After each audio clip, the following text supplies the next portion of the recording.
So we're not just going to teach you, we want you to teach us as well. So we are talking when we're learning together. So if you have any questions, you can ask the questions and we're going to answer it. If you want to phone in as well, you can phone in as well and ask your questions. So before I come back and introduce my guests, we're going to go on a little break and we're going to come back. So don't move.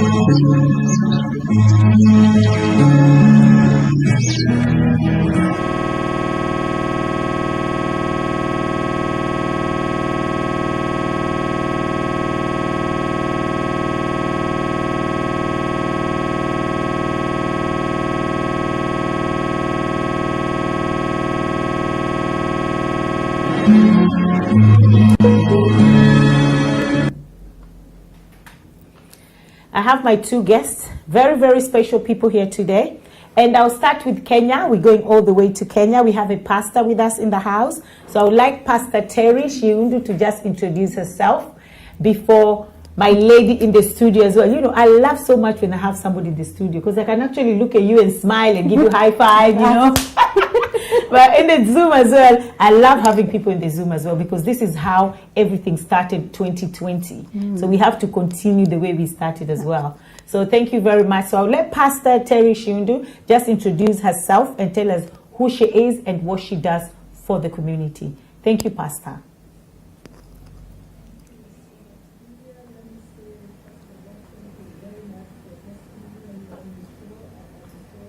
Delighted to join you this evening. I'm Pastor Terry Shiundu. I serve at Highway of Holiness Ministries International under Apostle Juliet Supi here in Kenya.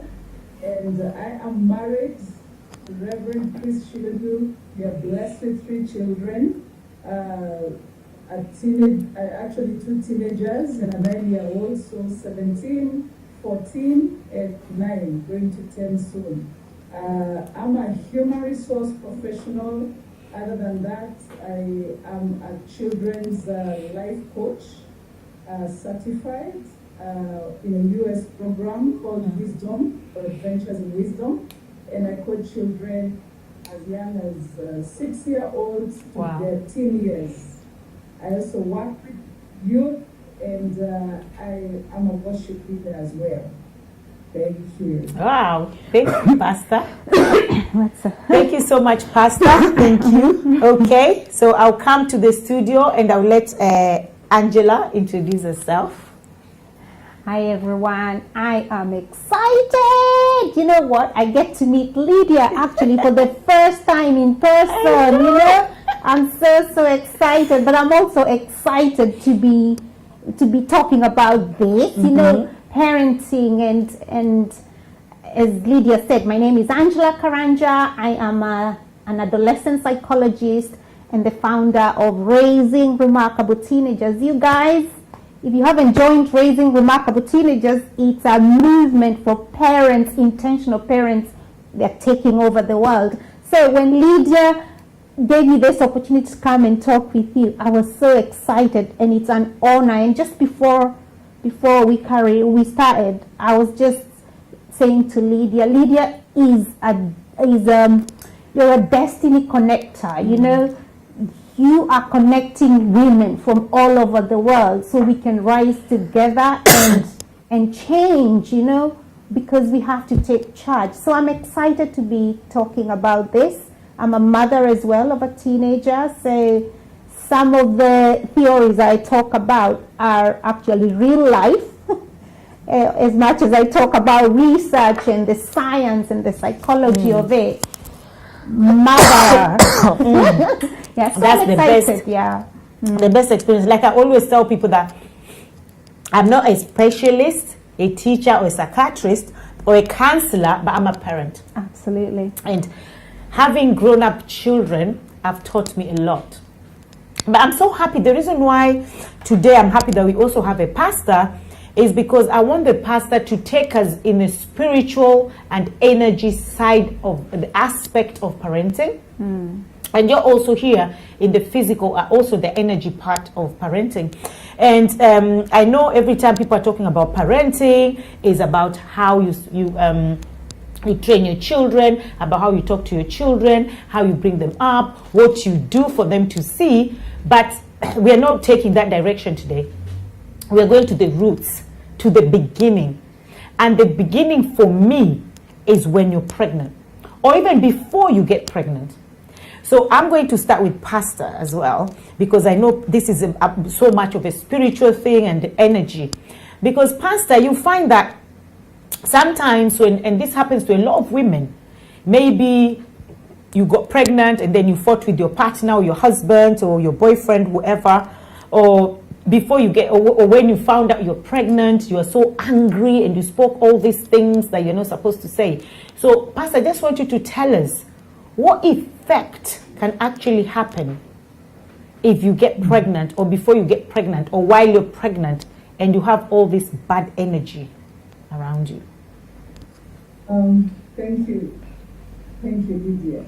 Now, what you're pointing out is extremely important. Let me start by saying parenting is a God-given responsibility, and it's really from the time you conceive, you know you have another human being growing inside of you. Right there, you are partnering with God for somebody's destiny, for a fulfillment of a purpose in the world. And so, you know, the Bible says in Proverbs 18, verse 21, that life and death are in the power of the tongue. Exactly. And those who love it shall eat its fruit. So whatever you speak, as you speak to your unborn child, you're a prophet of that child. You're the first prophet as a parent to your child. So whatever you speak, you are building the life of your child right from the womb. So when you speak blessings, they will come forth blessed. But when you're complaining, you're living a life of maybe regret, do you know that actually rejection begins from the womb? And a child already knows they are rejected by the way you speak, the way you treat that pregnancy, the way you comment about that child that you're carrying in your womb. Already you're prophesying and you're telling that child, you are a mistake. You know, I didn't need you. I didn't expect you. And so the moment you begin doing that, then when that child is born, you will see the reaction of that child in the way they behave and in the way they interact with other children. Yes. Wow. Thank you, Pastor. That is very deep. I know I even had somebody who actually was talking about that when she was pregnant, she used to cry a lot. And because she was going through so much at that time. And she had a mom, and this is, again, it's Africa, and her mom used to tell her that if you keep on crying, it's going to affect the child. So how true is that, Pastor? It will. You remember Jabez in 1 Chronicles 4, 9 and 10. It talks about Jabez being more honorable than his brothers. However, the mother gave him the name Pain because she gave birth to him in pain. And Jabez cried unto the Lord and asked that the Lord would bless him. And that's how his story was changed around. And so it will affect that child. Because when you're crying, there's a difference when you're crying in pain or when you're crying because of joy. And the joy that you feel actually affects your child. Yes. And that joy, they experience the joy. Your child also experiences that pain that you're feeling because you're connected. And that's why I'm saying when that child is born, they will feel the rejection. They will feel that they are not loved. And that's why sometimes some mothers experience postpartum depression. And already because already they have rejected the child from the womb. And it is spiritual. Life is spiritual.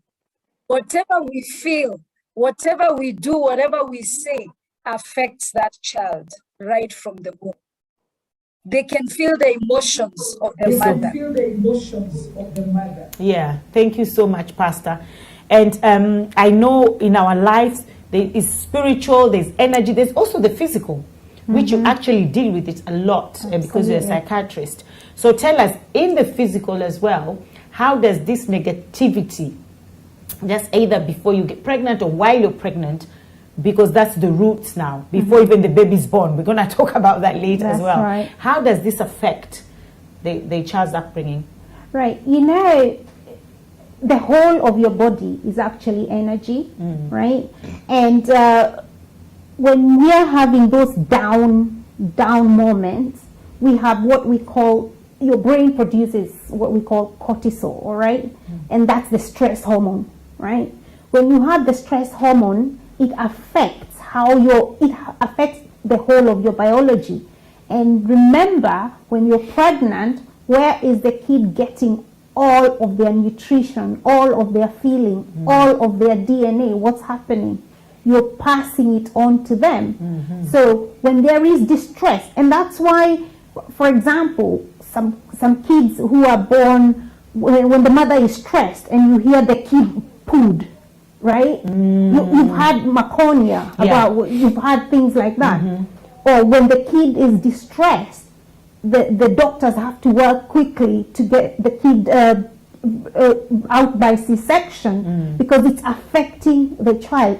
Physically, you can see the heart dropping, you can see the organs physically, you know, and that's when they measure it.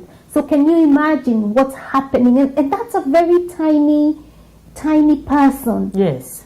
So can you imagine your toxicity? You're thinking, toxicity is coming from a big cup to a small, you're squeezing it into a little something. When you think like that, then it's very, very important for us as parents, even in those preconception, to think about it like that. And I know, Terry, you said something extremely wonderful when you said the baby is given to you by God, right? The Bible also says, before you were born, I knew you. And so there's this perfect thing that is being given to you. And what are you doing? You're passing it through poison, right? And when you pass something through poison, what happens? It collects that. It's going to, and that's why we have kids being born with things like alcohol syndrome. You know, kids being born with parents problems, whatever. And it's like we have this thing called, there's genetic, but then we also know there's something called epigenetic. And epigenetic means this is not even a disease that runs in the family. This is something that has been picked up because of the environment. Epi means environment, right? So what I'm feeling, what I am saying, how I am behaving, that is being passed down to the kid. Yes. And you see some kids when they are born, they're very timid. Or when they hear something, they jump up. And guys, if you doubt this, think about stories you've heard. For example, I used to like eating, when I was pregnant with my daughter, I used to like eating ice, crushing ice. And then I realized my daughter, I didn't even connect with it. I just thought it was one of those things. But my daughter actually likes crushing ice. You know, she goes to the thing and, what is that? Yeah. You know, how would you explain such things? And there are so many other things. And that's why it's very important for us to be aware. But obviously, we are not here to condemn people. We're not here to think, you're thinking, oh my God, my kid is already here. How do I reverse this? It is possible to reverse, and we can start today. And that's why we are having this conversation. Yeah. Thank you so much. And also, I know, sorry, I know in the physical as well, when you're pregnant, There are some things that you're not allowed to take, to eat. Okay, forget even eating, because I know that eating placenta is the same, so you can go straight to the baby. Things like even putting chemical on your hair. Yes. You're not allowed to put chemical on your hair. Yes. Just because you're pregnant. So we should know that when you're pregnant, either in the spiritual, energy-wise, or physical, it affects It does. the unborn baby. Absolutely. Because sometimes somebody has given birth, and then you've done everything good or straight or what you're expected to do. And then all of a sudden, you see the child's behavior. When you sit back and you start thinking, wow, when I was pregnant, I did A, B, C, D. And like you said, we're not condemning anybody, we're just talking. And if you've not done any of this, we can always start today. Everything is possible. Absolutely. Provided we have life, everything is Absolutely. possible. And change can happen. And from change can when you happen begin, anytime. yeah? Exactly. Yeah. So now, this baby is born. Okay, so now the baby is here, Pastor Terry.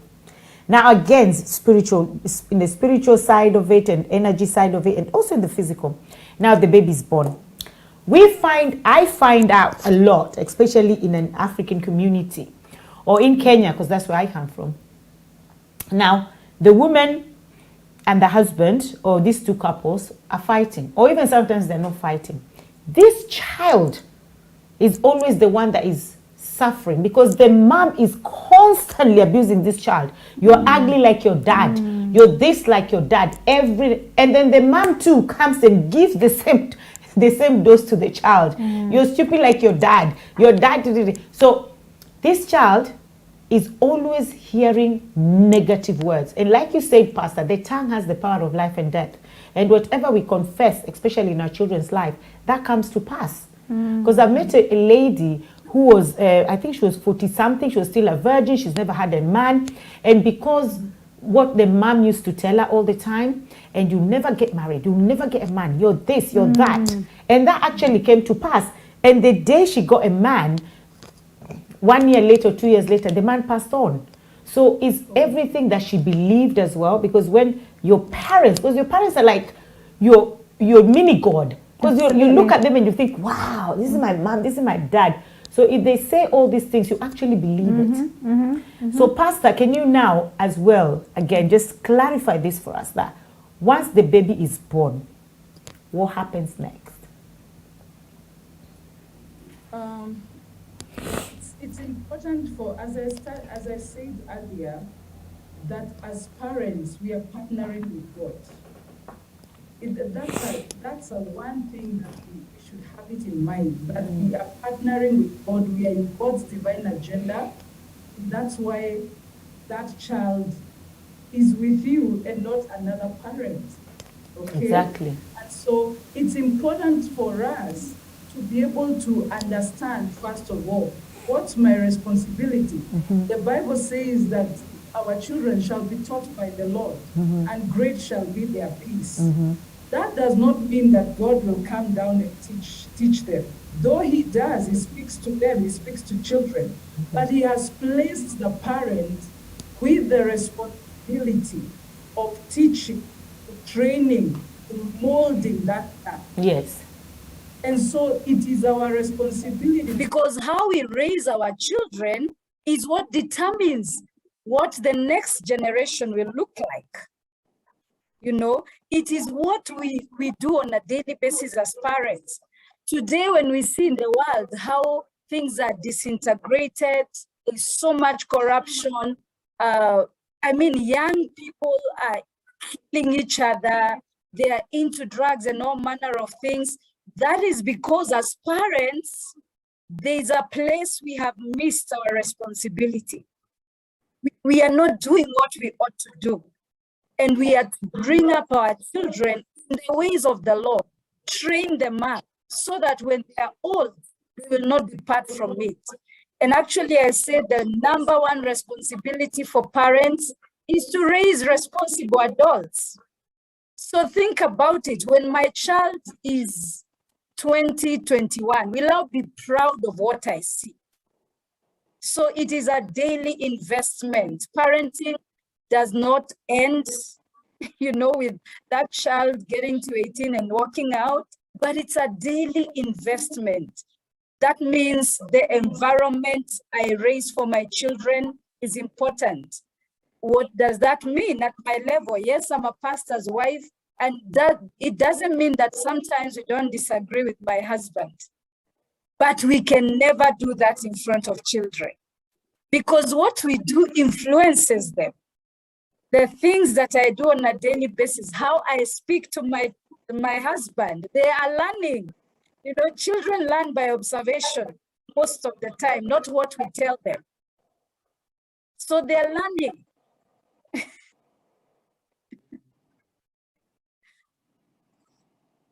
No, it does not. They will pick up exactly what you do. So how you speak about people, how you speak to your spouse, you know, they are taking it.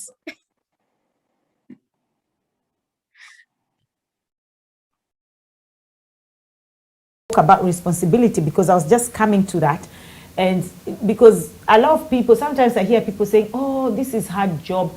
Looking after your children as a parent is not a job, because a job you can pick and choose. Today I can be a secretary, I don't like it, I don't like that job. Tomorrow I can be this person, no, I don't like that job. So you can just move around. But as a parent, it's not a job. It's a responsibility forever. So that is what I wanted to say as well. Now, what would you say to parents who think that looking after their children or being a parent is a job? And also, when I'm asking you that as well, I'm going to ask you, who is responsible for your child? Right. Because some people think it's the government, some people think it's the community or the society or their grandmother or their grandfather, and if anything goes wrong, they blame the government, they blame the community, they blame the society, because that's what's happening. That's what we see every time something goes wrong, or the government, the this. So who is responsible for your child? Coach Lydia, that's an amazing question, you know, because we said you are the first, shall we say, leader. This is one factor, or one, you know, the parent is a leader. The minute you get your kid, you become a leader by default, right? So you're there. The problem is most parents, they just live by default, right? So but for you to actually partner with God, the maker of that child that you have been given, source. Yes, the main source, right? Because you've been given a responsibility. This is stewardship. Having your child is stewardship. You're looking after another person's, you would say, life, right? So this is a life that has been handed to you because it's young and very soft and everything. It needs guiding, it needs shaping, it needs all that. It's been given to you for a time, right? And some people are just, okay, that's it. I've got my child, that's it. But it's very important for us to be a leader by design. So there's a difference between all of us. Or if you've ever had a kid, or even you've adopted, or even your kids were left and you're a grandmother, however you got those kids, because there's so many different ways you get kids, right?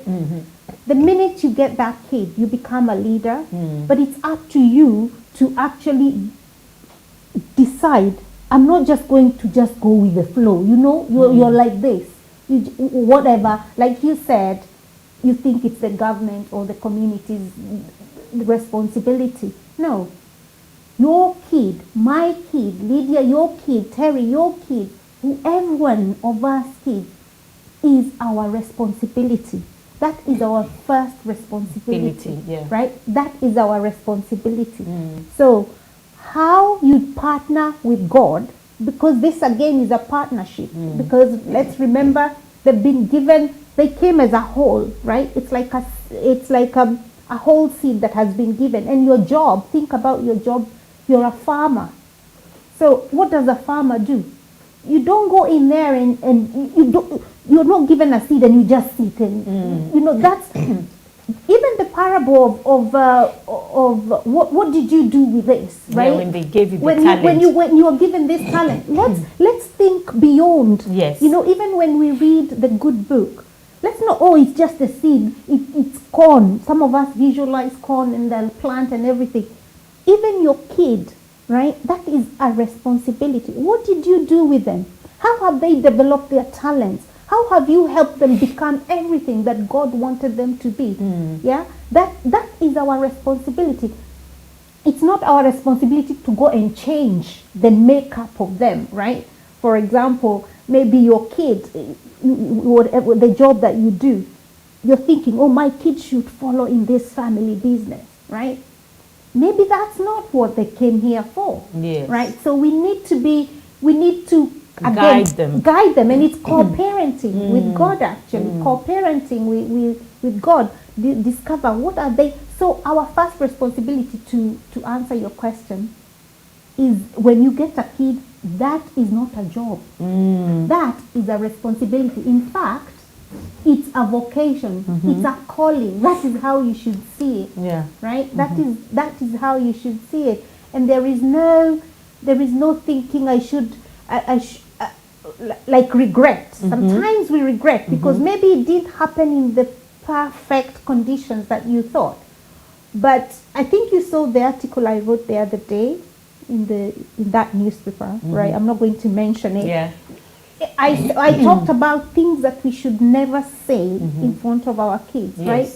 And I know many parents have regrets about how you got your kid, how maybe you had not even planned, and it's possible that all those, or you got the kid and now you hate the man. You know, there's all those feelings and now you begin, like what Lydia you said earlier, you begin to call the kid names and all that. You're ugly, or you're stupid like your dad, or and all that. Those are things. Those are some of the feelings we actually need to get out of ourselves and decide the kid is here, right? Begin to look at it in a different way and say, now, how do I work with you, the maker, the giver of this kid, to help this kid become everything that you wanted them to be, right?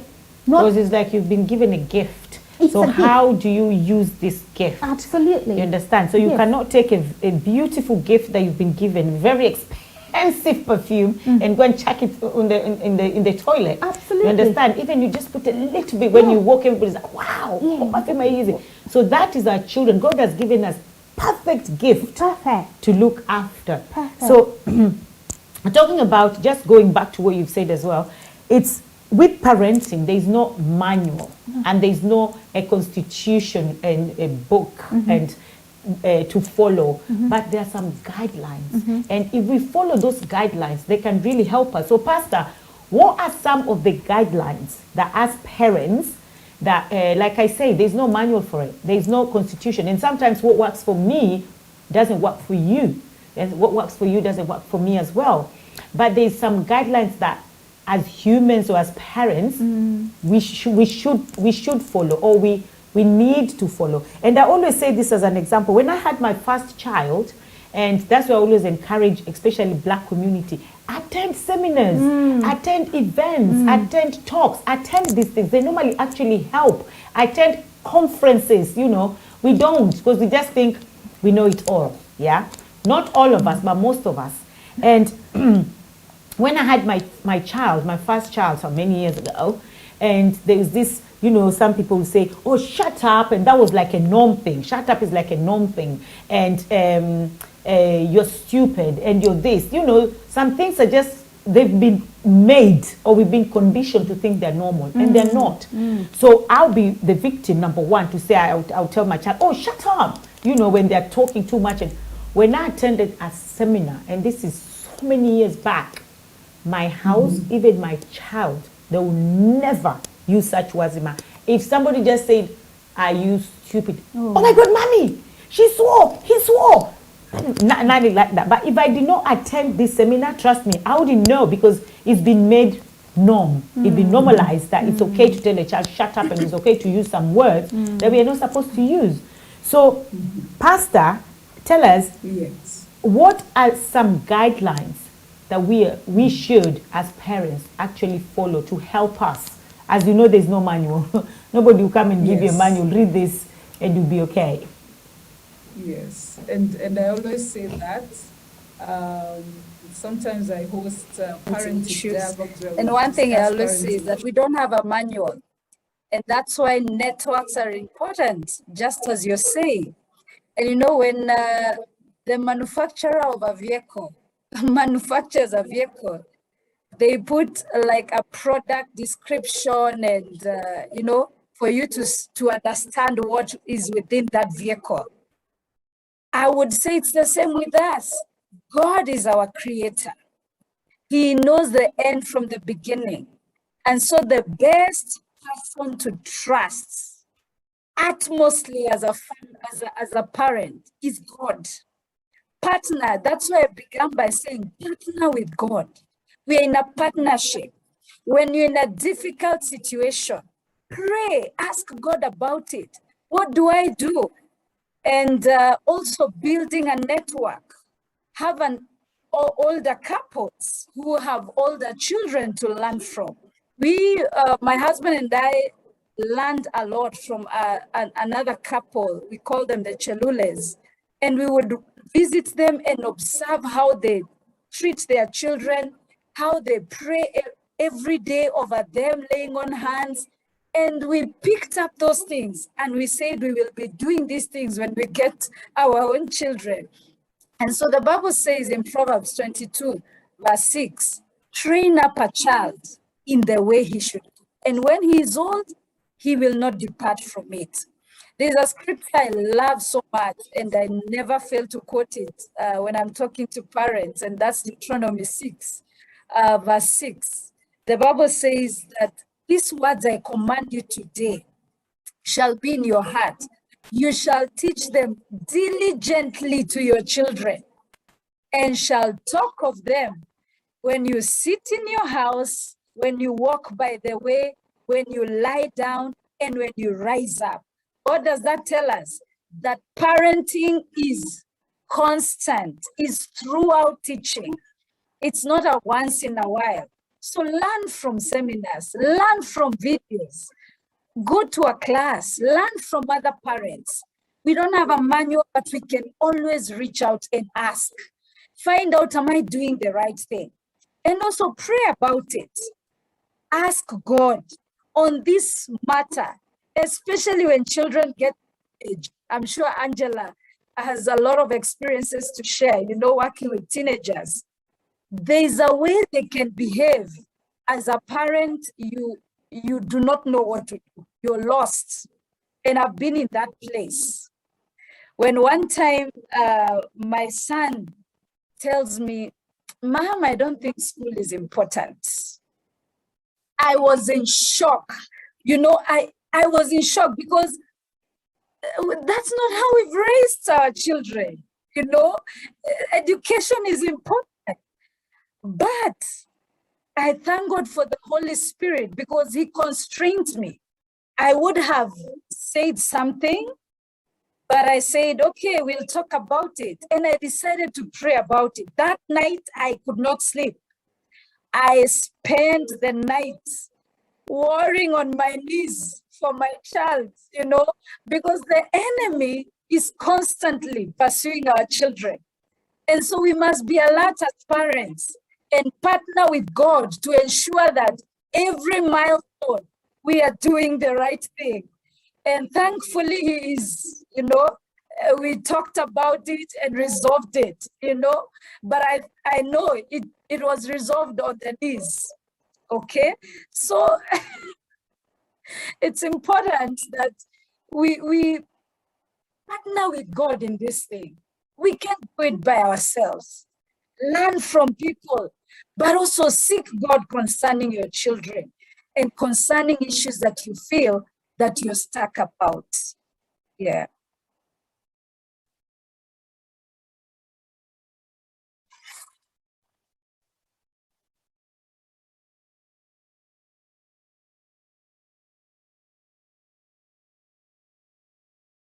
before your parent, or you have to be a parent first before your best friend? How do you place this? How? That's a good question, yeah. But before we go to that, I want to just affirm what Terry just said. Yeah. Something beautiful you said, and you don't get many people speaking about this, about having that village. You know, there's even a proverb, an African proverb that says it takes a village to raise a kid. child. You know, Yeah. it takes a village, and obviously now we don't live in villages. So who are your village? Who? I mean, going to Terry's conferences, that's your village. Coming to listen to Lydia, that's your village. Whatever you do, don't attempt to parent by yourself, Yes. because it takes a village. To raise That's a what it child. does. Yeah. And also another thing I really liked about you, Terry, is your vulnerability. To say, because most of us parents, I talk a lot about a lot of my weaknesses with my daughter, my Yes. teenage daughter, and I know you talk about Yes, that as yes. well, and it's very admirable, because most parents are struggling and suffering, thinking, oh, I'm going to be judged. It's only happening to me. It's not only happening to you. It's happening everywhere. Absolutely, and especially people of faith, people, Christians, and they're the ones that they cannot say that something is happening to them, because you're thinking, I will be seen like I have failed. Yes. No, the only time you fail is when you don't keep trying your best. That's when you fail. You don't fail because your kid has done something. No, that's not how you fail, when you hide and not consult someone, speak Yes. to someone, do Yes. something. Yes. That's how we fail. But anyway, let me come back to the question that you have asked me about Friendship. and yeah. and parenting, Parenting or right? friendship. Which one comes first? Because I know which one mine I- comes first. I know which one mine comes first. Right. Now wait and hear yours first I as will- a psychiatrist. Yes, I want to speak as a psychologist, as well as a parent, and also as a believer, because I like to put that whole Back to the source. everything together, right? Why did God trust you with that kid? First of all, God says, you're my friend. You're my people. You're my child, right? All those things are there, right? And our job is to want to be like God. Most of us want to be like God, right? So what I usually say is, it does not have to be one or the other. You need to bring them in at different times. You're a parent. You're a leader. What does a leader do, right? A leader guides. A leader inspires. A leader sometimes will stand at the back. Think about a shepherd. Sometimes they'll stand at the back and let the sheep follow. And then if the sheep is veering, that's when they bring it back. So a leader or a parent, you can be at the back or on the side or in the front. It depends on what time. So I believe, and what we have found that works, especially when they begin to come to teenage years, you actually move away from being a parent to being a partner. But the friendship level, I want to ask everyone, how is it possible to trust someone who's not your friend? Do you think it's possible? No. Right? But you want your kid to trust you. You want your kid to believe in you, right? How is that possible if they're not your friend? And then when I tell people that, they say, oh, if I make them my friend, they're going to take advantage of me. Friends don't take advantage of another. You're teaching healthy boundaries, right? My daughter is a very good friend of mine, but she also knows there's boundaries. Mother is still mother, right? Mother has the last word in so many things, right? Sometimes she has the last words because it's not a life and death situation. Or there is a time, for example, when it comes to her dressing, she has the last word because that's her body, and we've agreed, this is your body, you treat it with respect, you treat it with, you love it, and when you love something, you protect it, you revere it, right? So those are the main things. So I don't, sometimes I'll think, oh, that one's off, you know? But at the end of all, sometimes she'll have some nails, and I'm thinking, how are you going to wash with nails like those? But she has the last word in her. But coming back to that friendship or parenting, you have to be all of them. And you guys, I know loads of people argue about that, and especially believers. I want to ask you, what does the Bible say about God? God says he's your friend. God says he's your father. God says he's all these things. And what does God say as well? That you are made in the image of God. Yeah. So is it not possible then that you can be all those things? Yeah. It's up to you. But then also God, you can be punished, right? There's all these things. So it depends on the situation. But you cannot pick one and say, oh, I'm not your friend. I'm never going to be your friend. I'm just your parent. I'm just your parent, right? Yes, I'm your parent. I'm your partner. I'm your leader. I'm your friend in this situation. I am the final person in this situation. You have to be fluid. I say, as a parent, you have to be fluid. I think you have to balance it. Pastor Terry, what would you say in regards to this? Before I can say my own. Yeah. I really want to hear this. Now, you know, God reveals himself to us As a father. Just quiet. as a father. Hello, can you hear me? Okay. Hello, can Yes. you hear me? Yes, Yes, Pastor. ma'am. As I was saying, God reveals himself in different ways. So in one place he will say he disciplines us because he loves us. In another place, you know, he calls us sons, he calls us his friends. He says he spoke to Moses as a friend.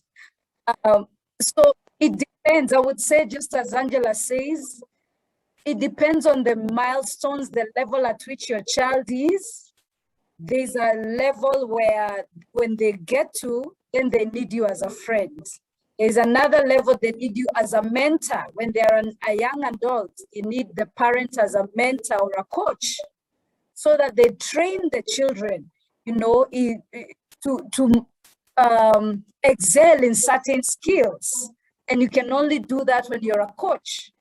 But when the child is younger, the child needs a parent, you know, they need control. They need to be shown this is the way. They need to be disciplined. And so you have to draw the line. And so when you just show them the lovey-dovey, the friendship type, you know, they take advantage of it because children read us. And they can see, you know, the way my mother is, there are certain extremes they'll go to because they read the way you treat them. You're very lax on certain rules, maybe, or on controls. So as a parent, you must know that first you're a parent.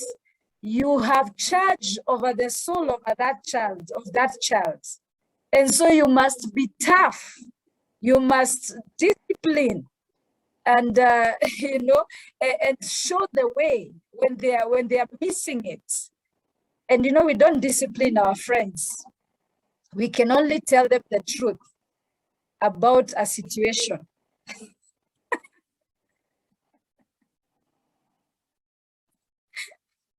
What I wanted to say. That's why I'm like, she's going to finish everything. Then I want to say, you know, the way I look at it as well is you have to be a parent first. And for me, because when you start, because everything, you know, in Swahili they say samaki mkunja akiwa mbichi. So once you've identified that in your relationship with your child, they know that you're a parent first before you're a friend. Just like you said, a friend sometimes will allow things to slide, you know, because they're your best friend. Let me just allow some things to slide. But as a parent, you should not allow anything to slide, especially when they're younger. Nothing slides. Everything has to be dealt with accordingly. So as well, I feel like you need to be a parent first and then your child's best friend. So because as a best friend, like just Pastor Lightfully said, there's some things as a best friend you just, okay, sometimes your best friend is annoying you and you're thinking, you know, I don't want to say this to offend my best friend. But as a parent, there's no time for I don't feel like I wanted to offend. Or if you have to offend, you offend and you carry on. You understand? That's the way I feel. And I also resonate with what you said about the last word. So the other day, I came in the house, left the window of the cars down. Not intentionally, of course. And it was raining. Oh. And I live in a very beautiful neighborhood. Somebody came and knocked the door and said, is that your car? So I looked through the window and I was like, who is that knocking? It's raining. Who is coming to my house? And he said, oh, you've left your window open. So I now shouted at my daughter downstairs. I said, oh, can you go and close the thing? And she said, yes, mommy. Do you know this girl didn't go? When me, I forgot as well. I'm thinking she's done it. So she didn't do it. Another lady, I hear somebody shouting outside the window, hey, is this your? And I'm like, huh? Who is fighting in the rain? So I opened the window and the woman is like, oh, is that your window? So I was angry. Yeah. You know, I only asked these girls one thing. I said, what is wrong with you? That is all I said. Hey, this girl will not cry until the tear. I said, why are you crying? That was not necessary. You didn't have to say that. So having the last word, at that particular time I felt, okay, probably I was a bit harsh with my tone and what I said, what is wrong with you? Like, are you okay? How can somebody come to... So I felt like at that point, okay, have the last word. So mommy had to apologize and then mommy said, let me hug you. She said she doesn't want hugs. She said, I'm not ready for hugs right now. I said, no, I'm ready for hugs. So I just grabbed her. I was like, no, I'm ready for hugs. And her hands are like this because she's not ready for hugs. But at the end, I didn't leave it. And then I could feel her hands coming slowly. And then she hugged me. And she started crying again. And I said, look, I am so sorry. I didn't. But that's the thing. Some parents will not say that. They will not say sorry because of the way probably we were raised up as well. We're just like, I told you, what is wrong with you? What is wrong with you? You understand? And then that is where I think the part of friendship is coming in as well. The part of understanding is coming in as well. And the part of letting them have the last say is coming in. Because personally, I didn't see anything wrong that I did. I just said, what is wrong with you? It's the way I shouted and everything. Yeah. So yes, I understand. You have to be a parent first. That is my perception. You have to be a parent first, and then you have to be a best friend. And in the same setting of best friend, also understanding, because we have to, and also allowing them sometimes to have the last say. But the last say should be something reasonable, in a reasonable, Yeah, of course. that okay, you're having the last say. Not that, mommy, I'm going clubbing. No. And you're only, how old are you to be Yeah. going clubbing? So there is that. Yeah. So thank you so much for that. And what I always say, and correct me if I'm wrong, Pastor, and also Angela, is you have to be firm. I don't agree when parents argue with their children. For me, I don't feel like there's room for argument. You argue with your friend. That's when now parenting comes first. You argue with probably your partner or anything. But there's talking. You know when I say argument, you know what argument is. Pastor, you know what argument is. So do you mean Oh, yes. not nice exchanges? Because, for example, teenagers, which is a group I work with a lot, it's having that different opinion. That's what argument is. And in that case, I think it's very important for us to listen to them. Only then position it as, if you're having a contrasting opinion to mine, you don't have to attack me personally, and you don't have to shout. Yeah, I can say, oh, I don't agree. I mean, for example, when you were talking about, there are many things I don't agree. Exactly. Right? There are many things I don't agree because we are different. People are different, and our kids are different, right? Like what you said, something that works for you may not exactly work for me. But there's that argument. The argument I'm talking about is, which the kids call argument, is that I am contrasting, I'm having a contrasting idea. That is okay. What is not okay is when people start to call you names, or when they start to tell you don't know what you're talking about, or it is personalized. That is the kind of exchange that is not acceptable. In fact, like you said, I don't agree with, because sometimes you can feel it coming, and you can see sometimes, especially the older kids, it's that they're looking for something. You know, you can see them, body. You can see it coming. Yes. And that is when you say, oh, okay. When you're ready, I'm saying I am not ready to engage with you in that state of mind, right? When you come. When you're calming down, I'm happy to revisit that topic. That is what I'm talking about. Yes. That is what I'm talking about. Pastor, can you come in this as well, please? That's exactly what I'm talking about, Angela. Yes, and I agree. Do we still have our pastor here with us? Yes. Okay, Pastor. What Angela has said, Yes, I was saying I agree with what and Angela. I agree totally with you that we shouldn't argue with our children. You know, I normally tell my children that as long as they're in my house and God has given me responsibility over them, they will follow the rules of the house. And so there are certain things they know that they should not do, or they will not do. So because I've realized sometimes our children are influenced by their friends.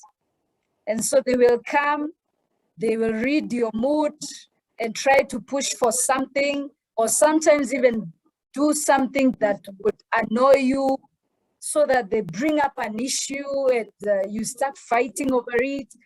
But, you know, once you understand, as a parent, you already see it. You can already read the mood of this child.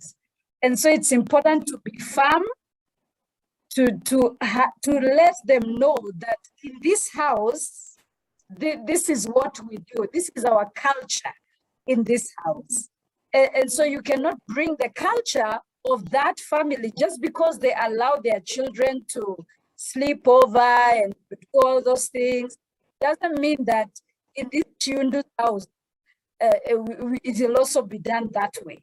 So it's important to also set directions, and also as a parent that you're not doing the things that you're telling them that they should not do. So they should see it from you.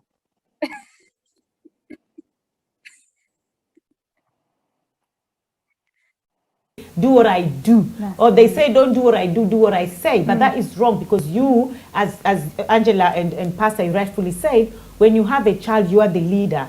So they want to look at what is the leader doing. So if the leader is doing this and you're saying something else, you're actually contradicting yourself, and you're actually confusing these children, because they're saying, but mom said I shouldn't do this, but why is she doing it? Do you understand? Because they always want to see, dad is saying don't do this, but why is dad doing it? So that's why it's very, very important as well, like I rightfully said, Angela. When your child comes, like you said, Pastor, and they come in and they want to say something and they're just looking and thinking, okay, I can see something coming. No, we're not going to have that conversation. I'll have that conversation with you later, okay? When you're in a different mindset, okay? Can I just say something? Yeah. When you do that, three things happen. You have shown them that I have seen you. You've not just ignored. I have seen you, right? And children want to be seen. Exactly. Another thing you've shown them, you've heard them. I can hear you. I know you want to say something. But then I'm also showing you that I understand you, because you're not in the right state of mind. And in this state of mind, we're not going to have a cohesive communication and conversation. And I'm telling you, that is something, even when they storm out, they know that mommy or daddy has seen me. And there's nothing as soul fulfilling as knowing that you have been seen, you have been heard, especially these kids who are relying on us to build their self-esteem. It's a very strong psychological motivation for them. And what we are seeing, I think we've talked about this before, is especially, you know, when kids are about to, there's a time they need connection.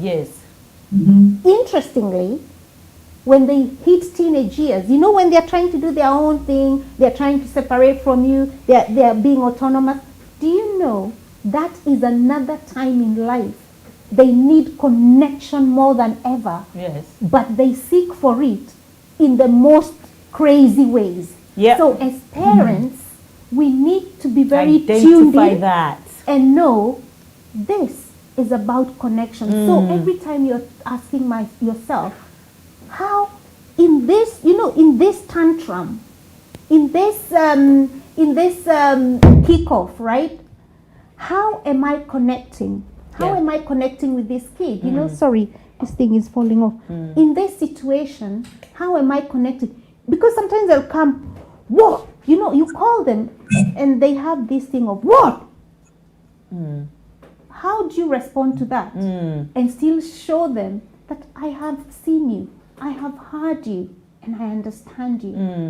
Right? It's so funny because sometimes even things that you've taught the children since they're little, like example, my children, I'll call their name, like example, I'll say Denise, and she'll say yes. Denise, yes. Denise, yes. She knows I expect you to say yes, mommy. What is yes? She knows, but they'll push, like Pastor said as well. They know you, they know your weakness, and they say. So I'll just say, oh hi, even when we're just okay, we are happy, and I just say, oh, Denise, yes. The tone itself has shown you this girl don't want you to call her. Say yes. I'm like, what is yes? Denise, she'll still say yes. I'll do it 3 times before she realizes, she wants me to say yes, mommy.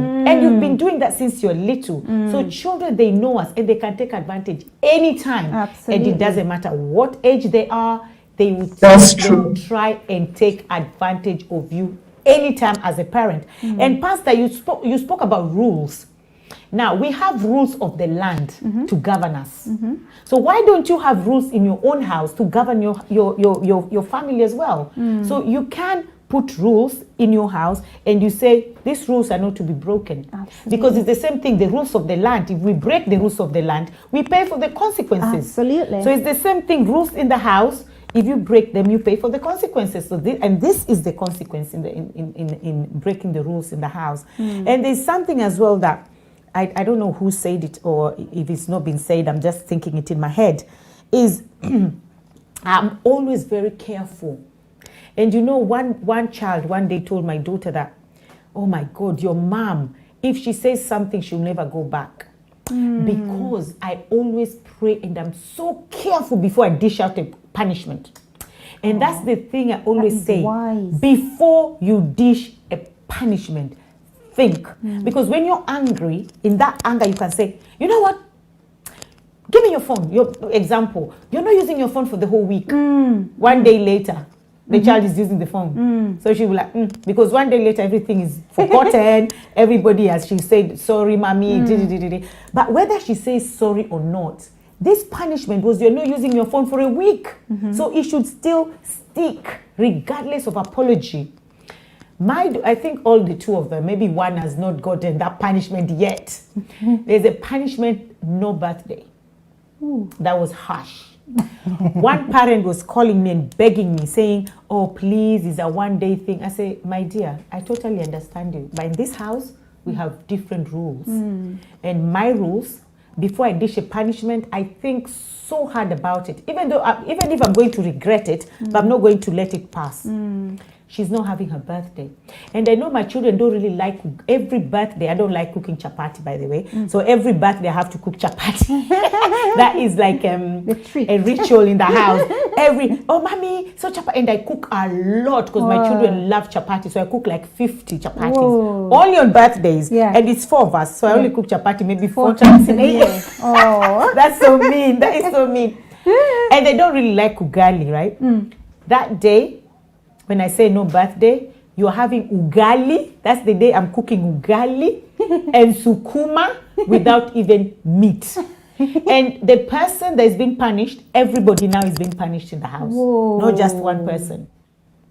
And the woman called me and she begged. Because when I say there's no birthday, my daughter just thought, this is too much. This is too harsh. I don't think she's going to carry through. So she arranged a birthday with another girl because they were all going to be 16 together. I said, no, you're not having it. And you're not leaving this house and nobody's buying you a present, not even your sisters. So by the time you want to do what you did again, think of your next birthday. Because you will not have it until you're maybe 20, when now it's out of my hands. Yeah. Don't even tell me you're 18, you're an adult. No, in my house. When you're 20, you can now have your own birthday. So she never repeated it again, because every time she think her birthday is coming, I will wait for 9 months and you will not have your birthday. So that's why I always say that parents, before you think of a punishment, you have to go through it with it. Absolutely. You have to do it. So you have to think. Yeah, So- and I agree with you what you say about going through, following through, because when you follow through, two things happen. Your kid knows, oh, this parent or this mama or daddy is not marking about, she's not a pushover. And then another thing they feel is there's security in structure. Children like to feel secure, and that's why it's very important for us to be grounded. There is security in structure. Those rules are structure, right? We know from a lot of research, when kids are just let to go loose, they don't feel safe. We thought they might not feel, kids want their freedom and all that. But they actually enjoy to know, oh, actually, mother tells me to make sure I come back at 9 o'clock, right? They feel safe. There is a safety, because they're thinking, oh, she's thought through. She's actually thinking about me. Even when they break them, they have that knowledge that someone cares for me, and it's something they are looking for. Yes. So when you say, oh, let them do what they want to do, you're living them like a wild animal. And it's not fair on them. Yeah. And also it's not fair on you, because you have to wait there in the house and wait for all night, not knowing when they'll turn up, right? Yes. At least when you say 10, right? When you say 10, both of you know that after 10, something has been broken. Yes. And therefore a consequence is going to happen. So there Exactly. is safety in structure. Never feel, oh, because or they're going to hate me, or I'm too harsh. I'm going to be Nah. unpopular because of that. But what I can say is, as they grow older, it's very important to discuss those consequences with them, and then always give them two options of what you're going to do, but they must pick one. For example, you say to them, and I've done this several times, and let them both be of the same magnitude, so that not one is, for example, you can say, you're not going to have your phone for a week, or or the other option is, you're not going to have your birthday. So, but make sure that you have weighed them. So but the kid has to choose. And the reason that is powerful is, when they choose, they are learning to be self-disciplined. This is the thing I'm putting for myself. This is now the punishment stopped from being from you to being from them, because they have to choose which one, and they have to choose. Otherwise, you say to them, if you don't choose, I'm going to choose for you. And they like to choose. They will choose, even if they want to eat you, they will choose. Let me ask Pastor about that choosing one, because I disagree with that. You disagree with that one, But I yeah? know you're a psychologist, you know better. But Pastor, what do you think about that choosing one? Because the reason why I'm saying that is, I've given my daughter a punishment. She phoned me and she said, oh, mommy, can you give me another punishment? Let me go with this No, one. they don't tell you. They don't tell you. No. They don't choose for you. So you choose to, and you give them an option. Yeah, you say to them, I had promised you whatever, I don't know, 300 pounds. I'm just bringing Example, this yeah. example. So don't say, oh, you give your Child daughter 300 pounds. No, it's Don't- okay. You can give them £1,000 if you want to. Yeah, but let the two consequences be of the same, Similar. Very similar. So they're actually struggling. Oh, which one shall I choose? Which one shall I choose? And then okay. they choose one, and then remember that is what they have chosen, and there's something about something you have chosen. I think You that's, can't blame the other person. yeah, I because think you're- that's a good concept, though. It's a good concept, good even concept. though I disagree with it. But it's a good one. It's a very good one, I think. So let me hear what Pastor thinks about it, because this is a professional person talking right now. Yeah. I'm just a parent. I'm a parent as well, you know. Yes, Pastor. For me, I think when I give a punishment, I give a punishment. Yeah. I don't give a choice. Yes, yes. And just talking about what you were saying about structure, in school, there are rules children live by. Yes. And they have a system. Now you can imagine that they come to the home and it's chaotic, Yeah. So it's important that as parents, we are consistent.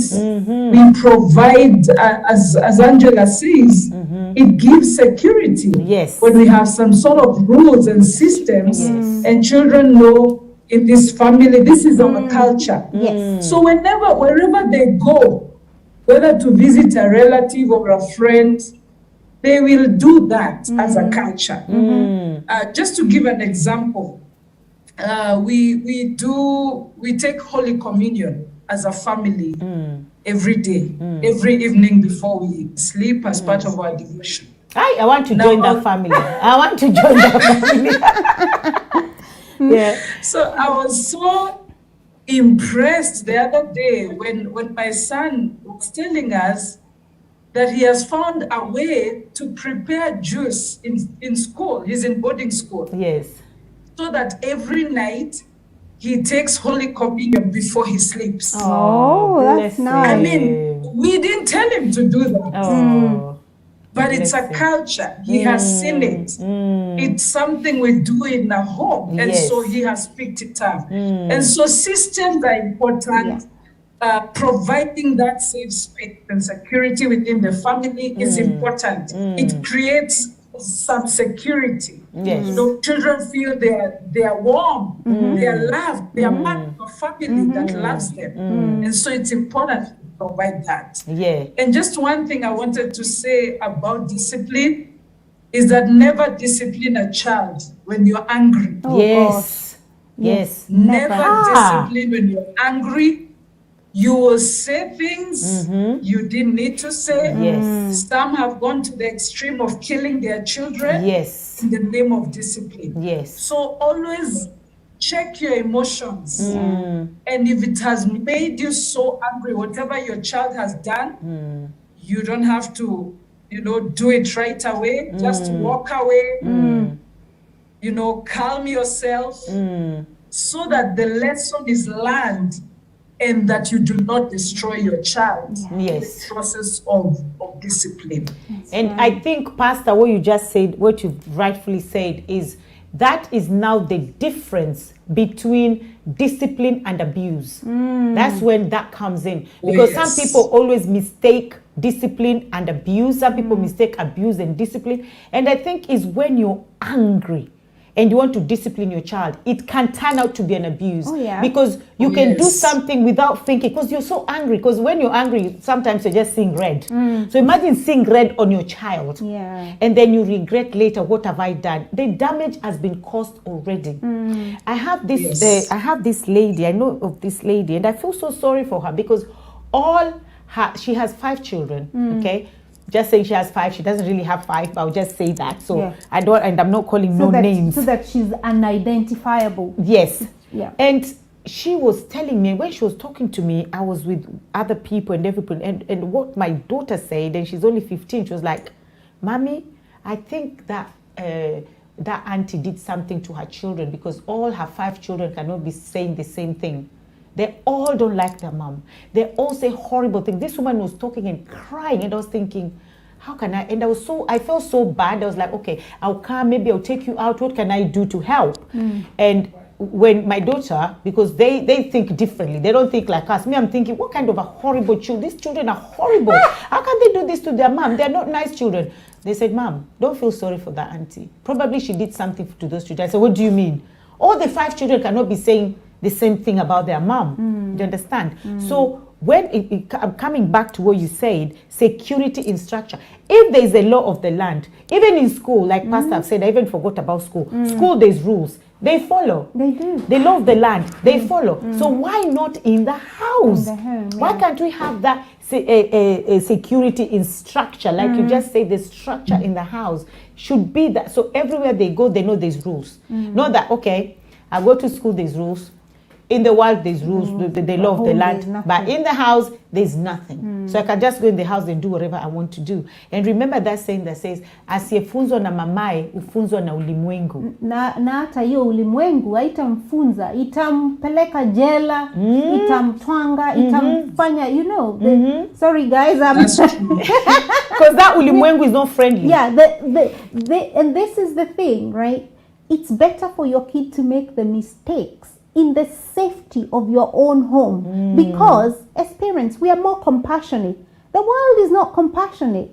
They go out there, they'll get their backside kicked off, you know, they will, which we can't do, but they can make mistakes in this safety. They will break, even when we make those rules, they'll break them. Of course. They'll break the boundaries, Oh. and then we talk about it, we give them consequences, and then they learn. And that's how they have the neurological network of habit formed.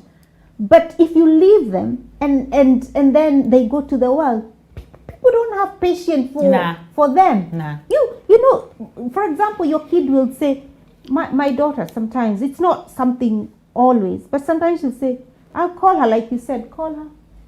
She's like, whoa!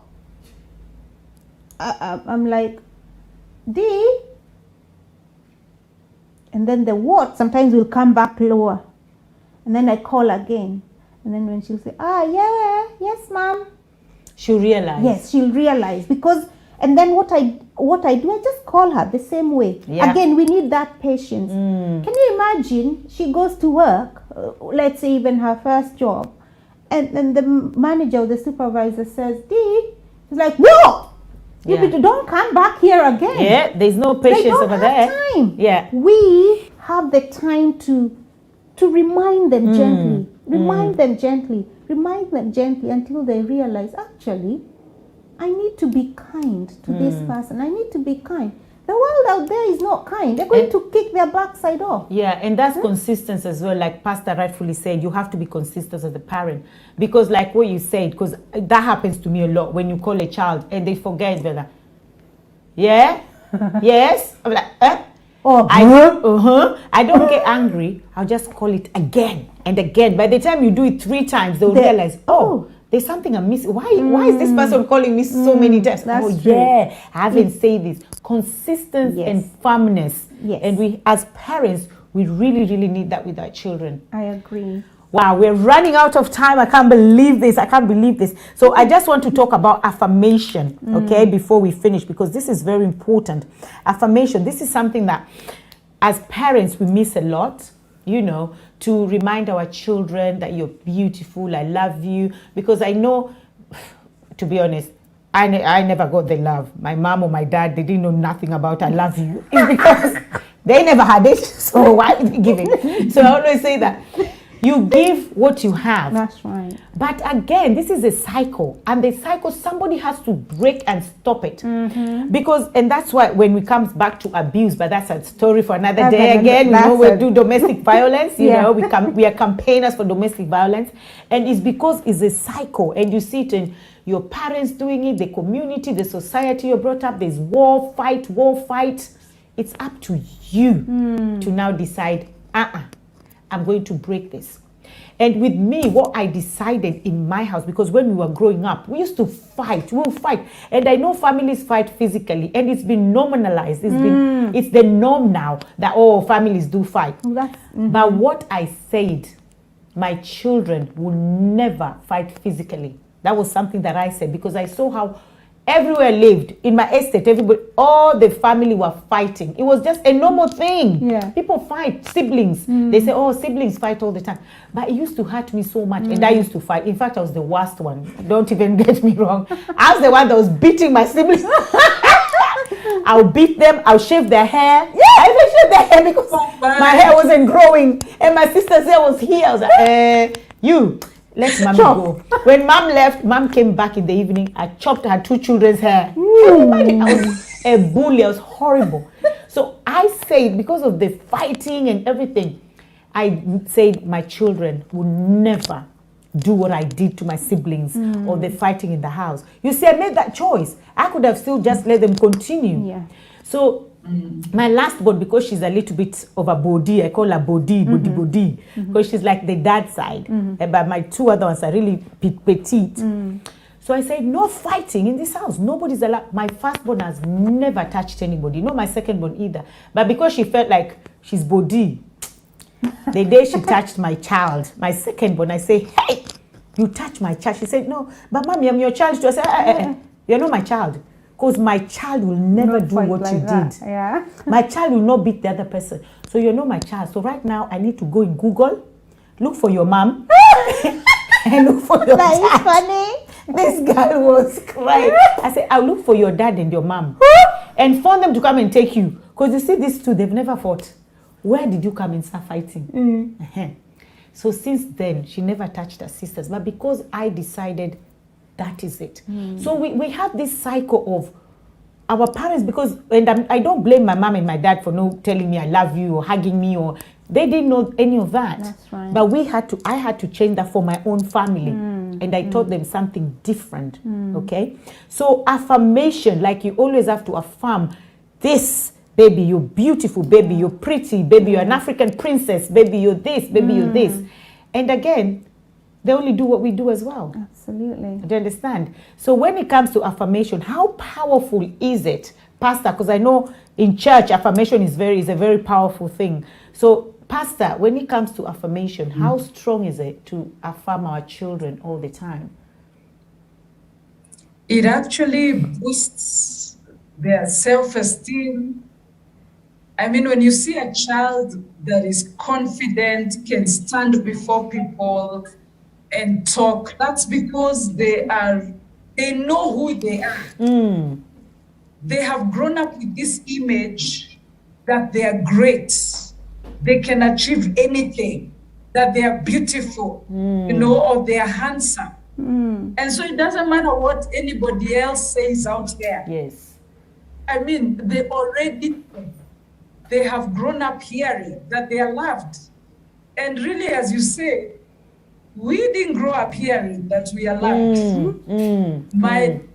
My dad told me he loves me when as an adult. Yes. And it is me who started saying, Dad, I love you. Yes. Because I had to deal with growing up issues and the rejection I faced. And forgive my father. Yes. And then now I could freely give love to my children. I can tell them I love them and constantly remind them. And it's natural for them. Yes. The fact that they hear the dad and the mom saying, I love you, you're beautiful, they also say the same. They come and tell me, oh, Mom, you're so beautiful, you look good.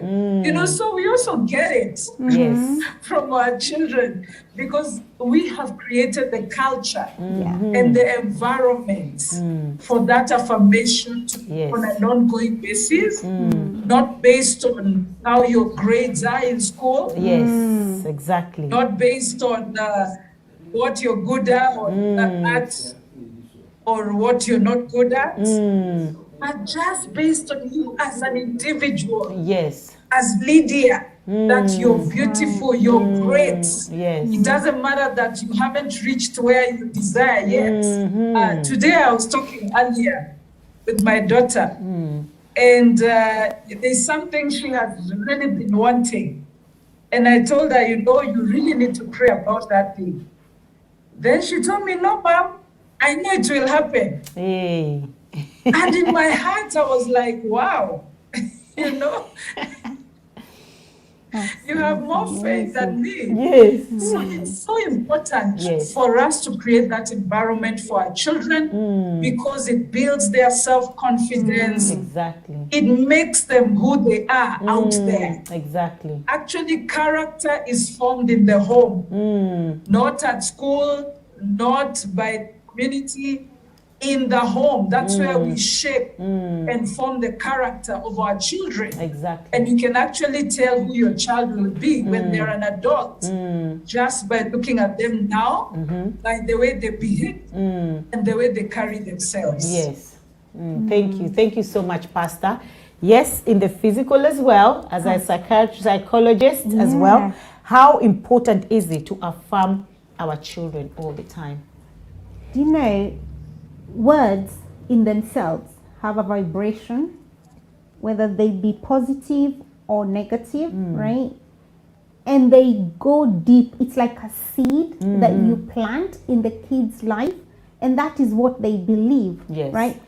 We have to believe whatever we are saying is what becomes them. So you're planting seeds. You're saying you're gorgeous, you're beautiful, I think my daughter every day, you know, and when she goes to school, I will text her and say to her, have a gorgeous day just like you.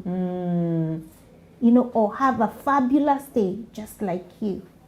And it's been going on for ages. Of course, now it's changed. Now it's in text form. Before, I used to pack she would pack her food. When I would pack her food, I would put a little note in there. So when she had sweet. and she used to look forward. She wasn't a good eater, but she used to look forward to her lunch because she knew there would be something a surprise. A note. Yeah. And you know, that made her honestly stand out. It has made her stand out in so many ways. But it's a standing out that doesn't mean other people are not beautiful. Yeah, exactly. Right? It's because if I'm beautiful, that doesn't mean you're not. I don't take your beauty away for being beautiful. Exactly. Two people can be beautiful, and it's building that. And those words are very, very, very, very important. And like Lydia said, we have to break the cycle. I can't remember ever being told that you look gorgeous. But I was just a different kid because I used to read the Bible and I used to like going for competitions and I used to memorize. And I used to affirm myself. And I remember reading something like Psalms, I think it's 139, that I am beautifully and wonderfully made. You know, and I would stand and feel that. And you know, everyone else looking at you thinking you're ugly, you ugly thing, you don't even have shoes, you look dirty with you know. But that is what I believed within myself. And I'm thankful for me, I'm thankful for the Bible. But then I want to say, I don't know if Terry mentioned that, about, can you remember the first time our Father God actually affirmed his own son? Yes, remember when he said, this is my son in whom I am very pleased. And at that point, Jesus had not started doing miracles. So God, it's not, you don't wait until they get an A to say, oh, well done, that's great work. You don't wait. You affirm them because of who they are. I always remember the story you tell of your child, of your beautiful princess, you know.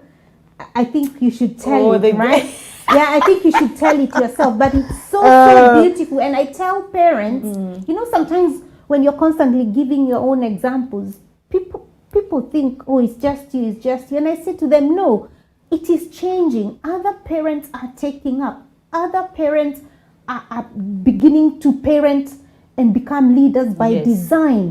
And I say to them, I have a friend that said to the kid that you're a beautiful princess, such that when she went to school, they called her to ask, which princess, you know, like which kingdom are you from, you know? And, you know, I think you should tell that story. Yeah, you know, it's so powerful. I'm sure a lot of people have heard this because that made me laugh because what my daughter did.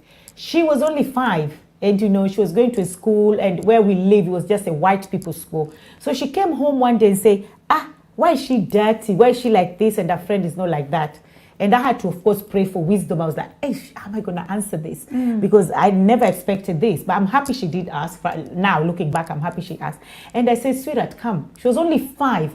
I say, you're a black, beautiful African princess. She said, oh, I'm a princess. I said, yes, you're a beautiful black African princess. And what about my friend? Is she not a princess? I say, no, we're different princesses. She's just a princess. But you're a beautiful black. So I had to emphasize that black because that was the question. Why am I this color? So I told her, you're a beautiful black African princess. Do you know this girl? She was 5, don't forget. When she was in secondary school, because she still carried the princess. But every day before she left the house, I said, sweetheart, who are you? I'm a beautiful black African princess. Every day I asked her that question before she left. Not knowing that this girl, even when she went to secondary school, she went in school and she was like, I'm a princess. The teacher had to call me and say, which princess? Which kingdom is this girl from? I said, she told you she's a princess, so she is a princess. And then her friends now come to me and say, oh, auntie, you know when Denise drops coins, she never picks them up. I said, why are you dropping coins and not? She said, because I'm a princess. Princess don't pick coins. I say, look, your mom is not a princess. Bring those coins, drop. Pick them and bring them to me. Oh my God, that just thing makes me laugh up to today. I say, okay, me, I'm not a princess. When those money drop, please bring them to me. So since then, I stopped giving her coins. I'll just give her notes. If it's £5, £10, I tell her, but if they give you change, please keep it properly. But if it falls, bring it to mommy because I'm not a princess. You are a princess. And I transferred that to my other children as well. So that's why I say the affirmation is very important. Up to now, she believes. Very important. And now I don't know how to tell her that she's not actually a princess. No, you don't have to change it. I don't have to change it. She is a princess without a kingdom or with a kingdom. Can I give you a story? You know, when we were growing up, I remember my grandfather actually used to say, you're the only affirmation I ever heard was that you're the best. And because we are named after the wife, she would say, you're the best wife. You're like my best wife, right? Do you know later on, and then he'd make us feel special and and he would give us gifts and everything. Do you know later on, we found out all of our cousins that are called Wanjira were being told the same. But that man was wise. Yes. Because he affirmed us in that way and we felt confident. And it's from him that we learned that Psalms 139 actually. All of us. And then we found out, he was telling all of us, but very separately. And thank God he was doing something good. Because obviously we also know that someone can do that in a negative way. Yes. And we found, so that shows how powerful the affirmations are. Affirmations are extremely powerful because kids remember them. I bet you can remember, and I'll give you a quick example. Do you know, my daughter, I think she was in year 3, and she did something. She was very vocal and all that. She's always been a vocal person. She'll say, but I always insist on kindness. Then, you know, one of the teachers said that she had sworn. And she said, no, from this tongue cannot come swearing because we don't do that at home. Yes. So apparently she was punished. But I called the teacher and I said I went for a meeting even though she was only little. And I said, what she told you, that's what happens. So of course I wasn't there. So I can't argue for her because I don't know what she said. But what she told you about us, we don't swear. Such words will not come out of. Apparently she said an F word or something. Do you know, that was like later on, about almost 10 years after, we met that teacher I think it was in Bournemouth. Do you know, my daughter had a PTSD, a post-traumatic experience. She told me she remembered, do you know, she dropped. She said, that is the teacher that accused me of doing something. And you know, she cried uncontrollably.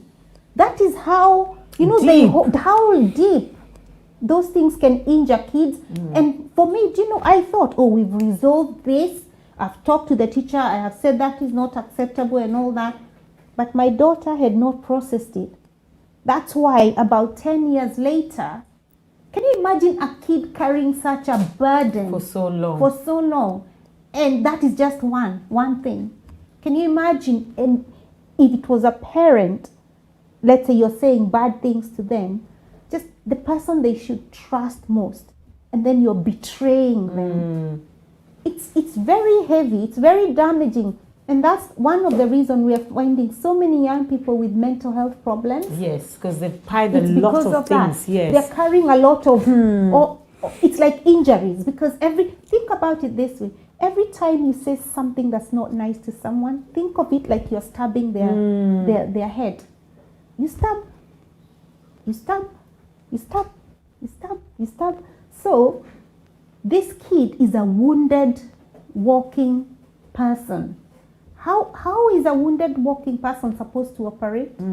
That is So we have to be very, very careful. And I'm not saying we have to be perfect, guys. We have also failed, and I have fallen Oh short. my God! If you come to my house, Yeah, but you will know. But what I'm saying is, for example, if I do that, oh God, how many times have I asked my daughter to forgive me? Yeah. I've said, gosh, it's true. That was unacceptable of mom to say that. And I'm very sorry. I hope you can find it in your heart to forgive me. But I'm extremely sorry. It was just unacceptable. I don't know what to say.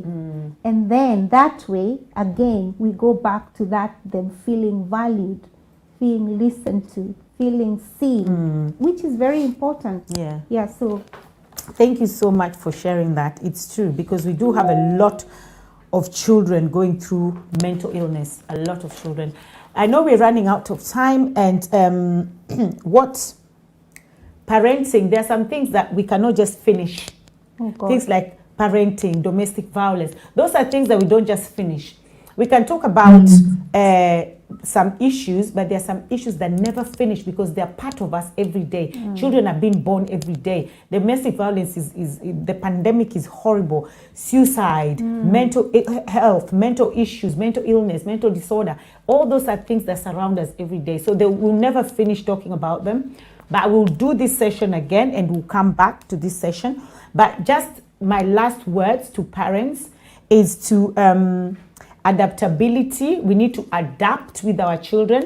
We need to be their friendship. And of course, for me, and it's parenting first and then friendship. That's just for me. And communication is very important as well. And I know we're going to talk about this next time as well. And succeeding in your goals as well is very important. And listen to understand and not to respond. And that's what children always want you to listen, to understand, and not to respond. So thank you so much, Pastor. I'm going to call you again, Pastor, because this is a huge topic. It will never finish. Even 10 years from now, 15, 20, Yes. even when we're gone, we're long gone, people will still be talking about parenting, because this is something that never finishes. So thank you so much, Pastor Terry, for joining us today all the way from Thank Kenya. you. We totally appreciate you. And thank you so much, everybody who Thank you tuned in very much. today as well. We totally appreciate you, all the people that tuned in today on YouTube and Facebook.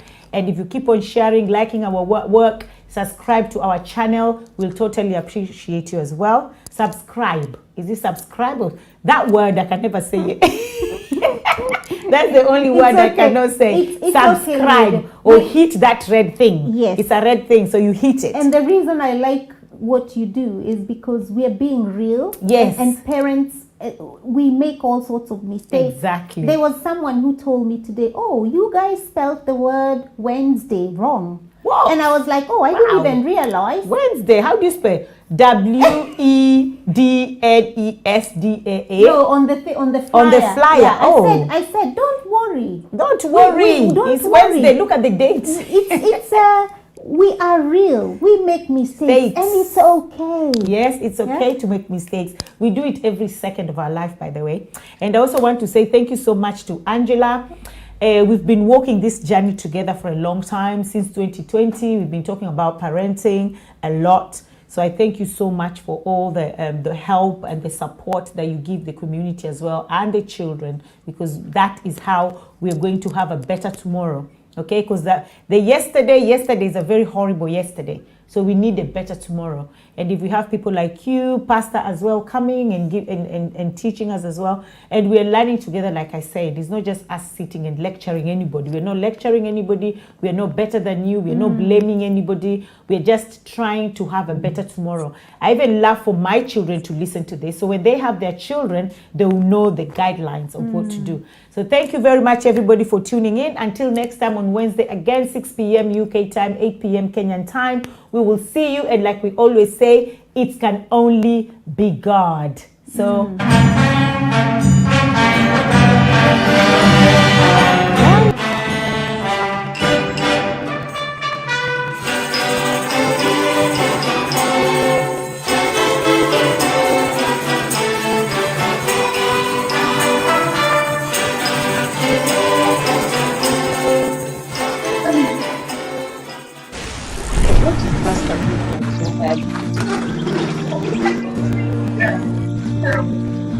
Oh, Terry, World Remit, thank you we so much. understand what the journey Thank is you about. so much. How I it will can sometimes call you take a again. little distance to bring Thank us you a little so closer much. together. God bless you. Okay, good night. With ways to Guys. save more when you send more, World Remit is here for you, so you can be there for them.